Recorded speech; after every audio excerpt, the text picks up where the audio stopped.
the blessing of the Master, with all this experience method, even sometimes bring immediate transcendental experience, but it's not the normal means of practice. Even spoken for those of shallow and deep roots alike, even for those who are already been practicing many lifetimes, or some beginners alike, these experience methods are not suitable, not for everyone. Even with the one with deep enlightening, yearning root already within them, with deep practicing since many lifetimes already, even for them is still not suitable without the Buddha's blessing. Even with the Buddha blessing, you see, Ananda didn't get anything. The two medicine men immediately get enlightening experience. The other monks just hear Buddha's voice and then get enlightening. Ananda has been with him, hear his voice every day for years, get nothing. Ananda has been with Buddha for a long time, get nothing. That's why Buddha wants him to be enlightened, to protect him from another seduction somewhere again, because he was very good looking. Yeah, I read somewhere that Buddha forbid him to let his shoulder exposed. Normally the monk at that time, they have only a blanket, they cover like that, and one shoulder exposed. And when they want to talk to the Buddha, they also expose one shoulder to show respect, custom. Even then, Buddha forbid Ananda to expose anything, even just a shoulder. How can you feel enticed, seduced by a man's shoulder? That I don't understand. But the Buddha must know. He has 500 beautiful women with him. But the Buddha doesn't know. He was a prince. And all his concubines, he don't even need to expose even his nose. They all run after him already.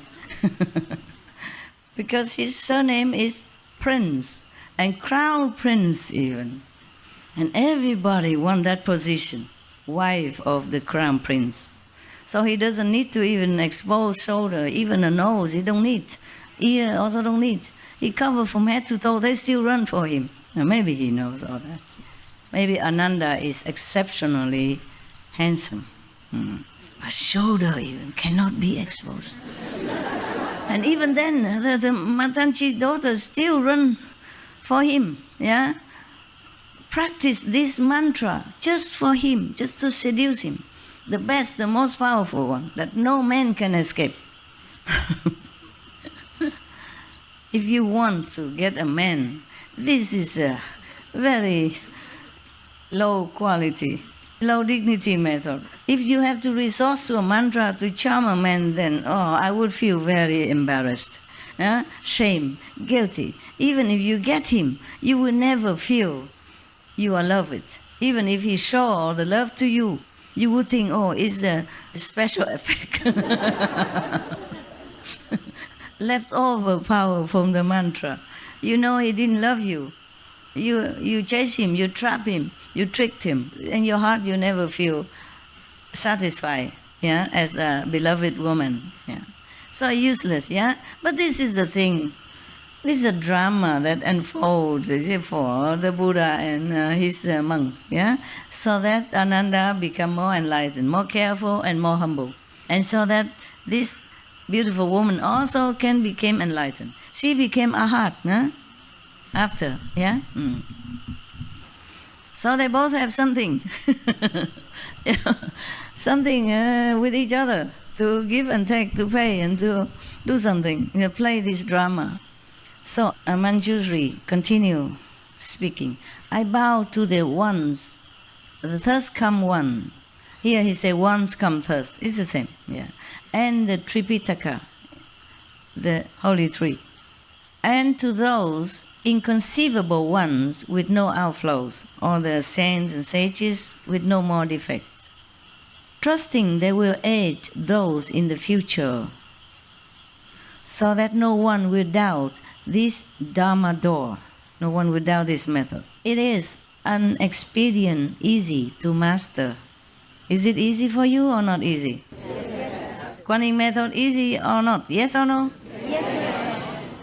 An appropriate teaching for Ananda as well.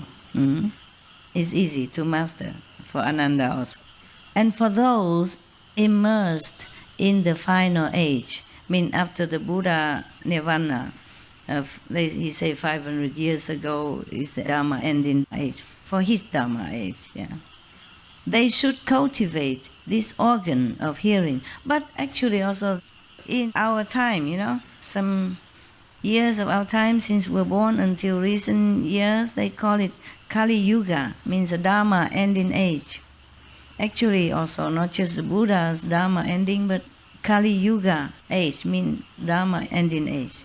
So we are lucky still have method to practice. We have to thank all the saints, the sages that protect and preserve the lineage of Kuan Yin method up to date. We really are grateful.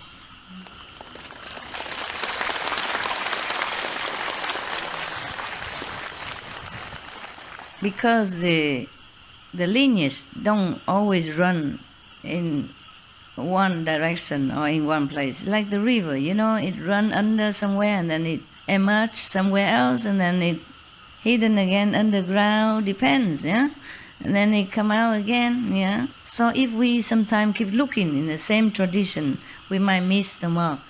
I'm glad you did not miss the mark. I'm glad you're wise enough to look wide and far. He said that for those immersed in the final age, they should cultivate this organ of hearing, the true hearing, a perfect penetration that surpasses all others. It is the way to the true body.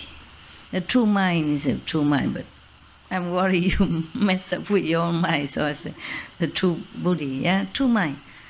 The true mind means the true self, the true enlightening, the true thinking, the really true wisdom of all.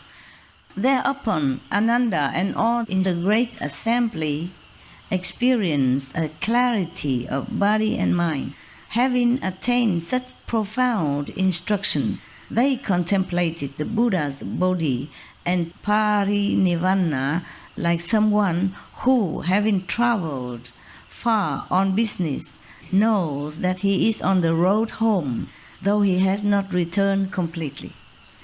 Throughout the entire assembly, the gods, dragons, and all the eightfold division, all different kind of devas and demons and human beings, those of the two vehicles who were not yet beyond learning, as well as all the bodhisattvas of initial resolve, as numerous as the sands in the 10 Ganges rivers. You must know there are invisible bodhisattva and beings as well. That's why it is as numerous as the sands in the 10 Ganges river. It's not like the Buddha ashram can contain all these physical bodhisattva, okay? Because his ashram, I think it cannot be bigger than mine here, okay? Found their fundamental mind and far removed from dust and defilement, attained the purity of the Dharma eye. Probably at that time, everyone see the light then. See the light. The bhikkhuni named Nature attained a hardship after hearing this verse. Only hearing that, she attained a hardship. And limitless being brought forth a matchless, unequaled, resolved for Anuttara Samyak Sambuddhi, meaning want to become enlightened as Buddha. Ananda straightened his robe and then bowed in the midst of the assembly and placed his palms together. The tracks of his mind were perfectly clear, and he felt a mixture of joy and sorrow. His intent was to benefit beings in the future as he made obeisance and said to the Buddha, "Greatly compassionate, world-honored one, I have already awakened and received this teaching for becoming a Buddha," Kuan Yin method just now, "and I can cultivate it without the slightest doubt. I have often heard the Third Come One say, 'Save others first, then save yourself.' That is the aspiration of a bodhisattva. Once your own enlightenment is perfect, then you can enlighten others. That is the way the Third Come One responds to the world. Although I am not yet saved, I vow to save all living beings in the Dharma and in age, etc. And then he asked the Buddha how. We see last time, World Honor One, those living beings will gradually drift away from the Buddha, and there will be as many deviant teachers propounding their methods as there are sands in the Ganges. I want to enable those beings to collect their thoughts and enter samadhi. How can I cause them to reside peacefully in Bodhimanda, far from the exploit of demons, and be irreversible in their resolve for Buddhi? Okay? And then the Buddha say, the Buddha will tell us how to be pure. Remember the 5 precepts? From then on, yeah? Last time we read already, yeah? I'm not sure if I read all that. Yeah, he did. No? He said, at that time, the World Honor One praised Ananda in front of the whole assembly, saying, good indeed, how good it is that you have asked how to establish Bodhimanda and to rescue and protect living beings who are sunk in the morass of the final age. Listen well now, and I will tell you. And then I read all that, remember? You have to cut away lust and killing thought and all that. Yeah, we read that already, huh? Yeah, so okay then. Up until bhikshu who do not wear silk, who do not wear leather boots, furs or down, etc., and not consume milk, cream or butter, yeah, can truly transcend this world.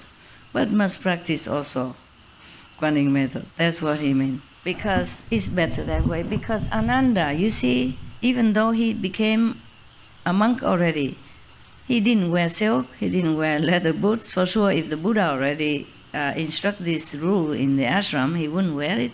But he still wasn't enlightened. Buddha need to teach him Guanyin method.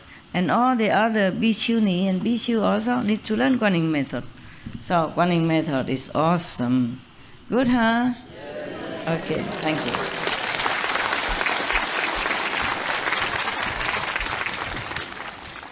But you remember the Buddha also taught us that to make a Bodhimanda, a pure place for contemplation, you have to sit 100 days without eating, without sleeping, without drinking even.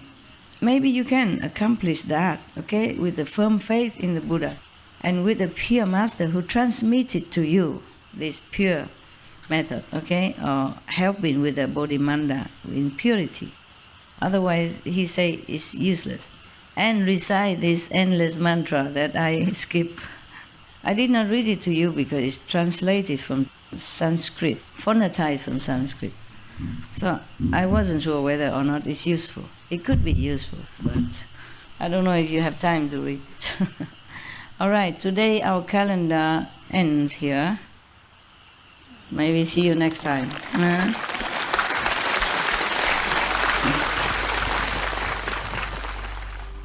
We should really thank the past masters, monks and nuns and scholars who have taken time to record the Buddha's teaching after the master's nirvana, and also for the past and present persons, lay or monks or nuns who have really dedicated themselves, sacrificed their time and precious health or under any difficult situation to translate this so that I can read it to you. And we have to thank them. And may they be blessed forever by all the Buddhas, past, present, and future. May their merit be immense. May they be liberated forever. Thank you. Ciao! Beautiful people. I like it also. It helps when I speak with the assembly who are more enlightened. So we are more in the same frequency. It's no rubbing anywhere, no friction. But I love you all no matter what, okay?